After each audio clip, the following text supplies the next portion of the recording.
കോഴിക്കോട് മുക്കത്ത് ഒരു ഹോട്ടൽ ജീവനക്കാരിയായ 29 വയസ്സുകാരിയെ ആ ഹോട്ടലിന്റെ ഉടമസ്ഥനും കൂടെ ജോലി ചെയ്യുന്ന 2 ജീവനക്കാരും ചേർന്ന് പീഡിപ്പിക്കാൻ ശ്രമിച്ച വാർത്ത നമ്മൾ നേരത്തെ കേട്ടു. പക്ഷേ അവർ പീഡിപ്പിക്കാൻ ശ്രമിക്കുന്നതിന്റെ വീഡിയോകൾ യുവതിയുടെ ഫോണിൽ റെക്കോർഡ് ചെയ്യപ്പെട്ടിട്ടുണ്ടായിരുന്നു. യുവതി ഫോണിൽ ഗെയിം കളിച്ചുകൊണ്ടിരിക്കുകയായിരുന്നു.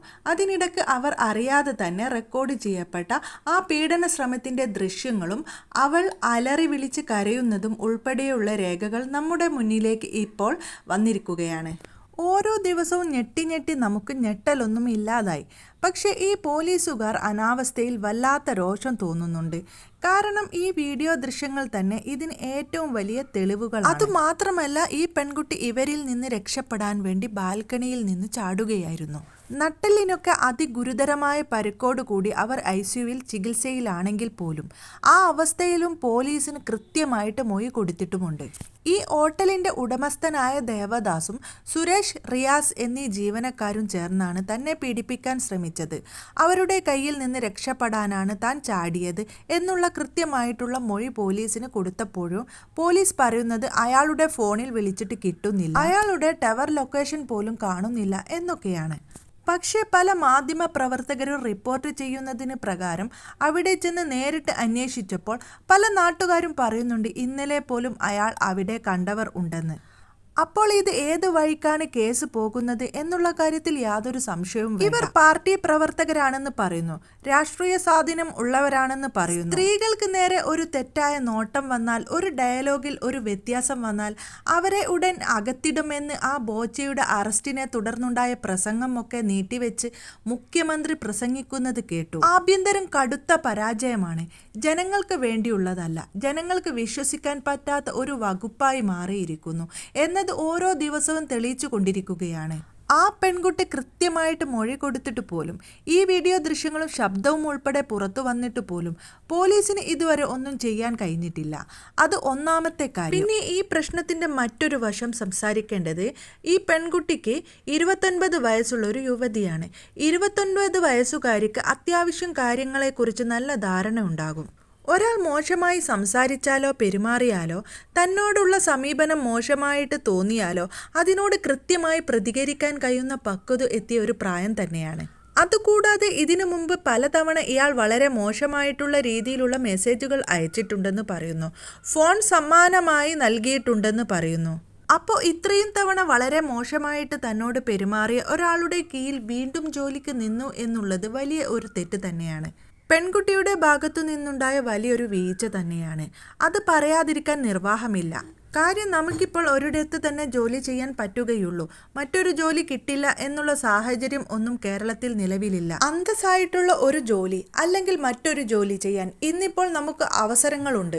സ്വയം തിരഞ്ഞെടുക്കാൻ കഴിയുന്ന ഒരുപാട് ഓപ്ഷനുകൾ സ്ത്രീകൾക്കുണ്ട്. ഇങ്ങനെ കടിച്ചു തൂങ്ങേണ്ട ആവശ്യമില്ലായിരുന്നു. പിന്നെ മറ്റൊരു കാര്യം, ഇവർ താമസിക്കുന്നത് ഹോട്ടലിനോട് ചേർന്നുള്ള ഒരു കെട്ടിടത്തിലാണ്.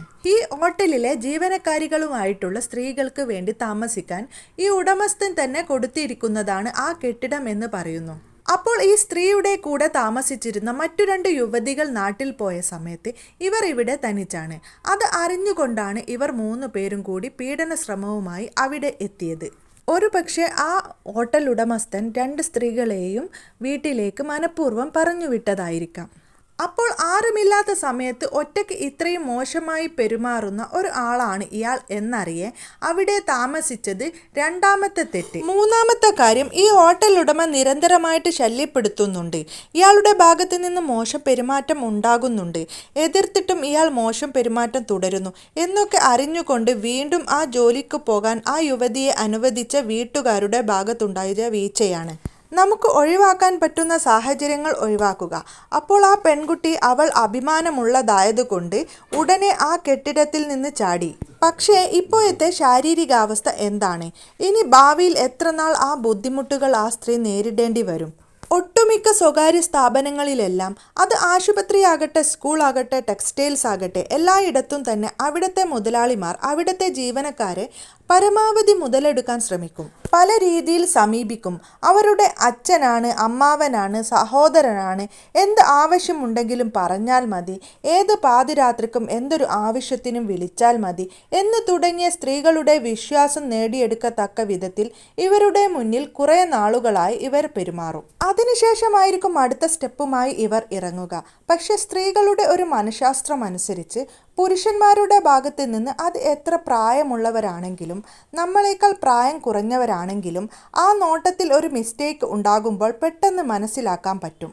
പ്രത്യേകിച്ച് 29 വയസ്സ് എന്നൊക്കെ പറയുമ്പോൾ ഒട്ടും ചെറിയ പ്രായമല്ല. രാത്രിയിൽ 11 മണിക്ക് 3 പുരുഷന്മാരുടെ നടുക്ക് അകപ്പെട്ട് വല്ലാത്തൊരു നിസ്സഹായ അവസ്ഥയിൽ ഈ കടുംകൈ ചെയ്യുന്നതിന് പകരം ആദ്യം തന്നെ ഇയാളിൽ നിന്ന് ഒരു മോശം അനുഭവം ഉണ്ടാകുമ്പോൾ അവിടെ കൃത്യമായിട്ട് പ്രതികരിച്ച് അയാൾക്കെതിരെ ഒരു കേസും കൊടുത്ത് അവിടെ നിന്ന് ഇറങ്ങുക എന്നത് ആ സ്ത്രീക്ക് ചെയ്യാൻ കഴിയുന്ന ഒരു കാര്യമായിരുന്നു. ഇനിയെങ്കിലും എല്ലാ പെൺകുട്ടികളും, കൊച്ചു പെൺകുട്ടികളാണെങ്കിലും ഇപ്പോൾ +2 ശേഷം നേരിട്ട് എന്തെങ്കിലുമൊക്കെ ജോലിക്ക് വീട്ടിലെ അവസ്ഥ കൊണ്ടായിരിക്കും കടകളിലൊക്കെ ജോലി ചെയ്യാൻ പോകുന്ന കുട്ടികളുണ്ട്. സാമ്പത്തികമായിട്ട് എനിക്ക് എൻ്റെ കാലിൽ നിൽക്കണം എന്ന് ആഗ്രഹിക്കുന്ന ജോലിക്ക് പോകുന്ന ചെറിയ പെൺകുട്ടികളുണ്ട്. വീട്ടിൽ യാതൊരു നിർവാഹവുമില്ലാതെ മക്കളെ പഠിപ്പിക്കാൻ വേണ്ടി മക്കളുടെ ആഹാരത്തിനായി ജോലി തേടി പോകുന്ന, ഒറ്റയ്ക്ക് താമസിക്കുന്ന ഭർത്താക്കന്മാർ ഇല്ലാത്ത സ്ത്രീകളുമുണ്ട്. വിധവകളായിട്ടുള്ള സ്ത്രീകളുമുണ്ട്. അപ്പോൾ നിങ്ങൾ എല്ലാവരും ചിന്തിക്കേണ്ടത്, ഒരു പുരുഷൻ നിങ്ങളുടെ എല്ലാ സാഹചര്യങ്ങളും അറിഞ്ഞുകൊണ്ടാണ് നിങ്ങളെ മാനസികാവസ്ഥയും നിങ്ങളുടെ നിലവിലെ സാമ്പത്തികത്തിൻ്റെ ആവശ്യകതയും ഒക്കെ അറിഞ്ഞുകൊണ്ടാണ് പ്രത്യേകിച്ച് ആ സ്ഥാപനത്തിൻ്റെ ഉടമ എന്തെങ്കിലും പഞ്ചാര വാക്കുകളുമൊക്കെ ആയിട്ട് നമ്മളെ സമീപിക്കുന്നത്. അല്ലാതെ നമ്മളോട് ഒരു പ്രത്യേക സഹതാപമോ അല്ലെങ്കിൽ പ്രത്യേക ഒരു കരുതലോ ഒന്നും തോന്നിയിട്ടല്ല. അവർ മുതലെടുപ്പിന് വേണ്ടി മാത്രമാണ് നമ്മളെ സമീപിക്കുന്നത് എന്ന് ഉറച്ചു നിങ്ങൾ വിശ്വസിക്കുക. അല്ലെങ്കിൽ മറ്റാരോടും ഇല്ലാത്ത എന്തോ ഒരു അടുപ്പം എന്നോട് കാണിക്കുന്നു, എന്തോ ഒരു പ്രത്യേകത, കരുതൽ, ഒരു കെയറിങ് എനിക്ക് തരുന്നു. അങ്ങനെ ഒന്നുമില്ല. അങ്ങനെ ഒന്നും ചിന്തിക്കേണ്ട. ഒരു മണ്ണാങ്കട്ടയുമില്ല.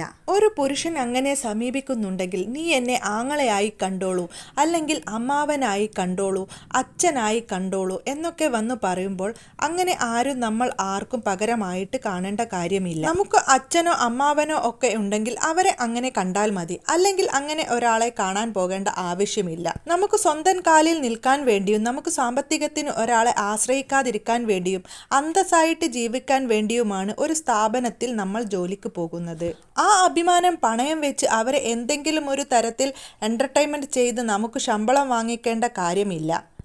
അപ്പോൾ നിസ്സഹായത അങ്ങേ അറ്റം പറ്റിക്കഴിഞ്ഞ് മറ്റൊന്നും ചെയ്യാൻ കഴിയാത്ത ഒരു അവസ്ഥയിലെത്തിയിട്ട് വലിയൊരു പ്രശ്നത്തിന് പരിഹാരം കാണുന്നതിലും പകരം ആദ്യം തന്നെ ഉണ്ടാകുന്ന പ്രശ്നങ്ങൾക്കെതിരെ കൃത്യമായ രീതിയിൽ പ്രതികരിക്കാൻ ശ്രമിക്കുക. നമ്മുടെ ഇപ്പോഴത്തെ ഈ പോലീസിൻ്റെ നിലവാരവും നമുക്ക് നീതി കിട്ടുന്നതും എത്രയൊക്കെ ആണെന്ന് നമുക്കെല്ലാവർക്കും അറിയാവുന്ന കാര്യങ്ങളാണ്. വലിയ സെലിബ്രിറ്റിയൊക്കെ ആണെങ്കിൽ ചിലപ്പോൾ പെട്ടെന്ന് അതൊരു വലിയ വാർത്തയാകുകയും നമുക്ക് പെട്ടെന്ന് നീതി കിട്ടുകയും ഒക്കെ ചെയ്യും. എന്തോ നിർഭാഗ്യവശാൽ അങ്ങനെയൊക്കെ ആയിപ്പോയി നമ്മുടെ സമൂഹത്തിൻ്റെ അവസ്ഥ. അപ്പോൾ നമ്മളെ കൃത്യമായിട്ട് സംരക്ഷിക്കാനുള്ള ഒരു തൻ്റെടം, ആ ഒരു മനോധൈര്യം, ആ കൃത്യസമയത്ത് വേണ്ട രീതിയിൽ പ്രതികരിക്കുക എന്നതൊക്കെ സ്ത്രീകൾ ശ്രദ്ധിക്കേണ്ട കാര്യങ്ങളാണ്.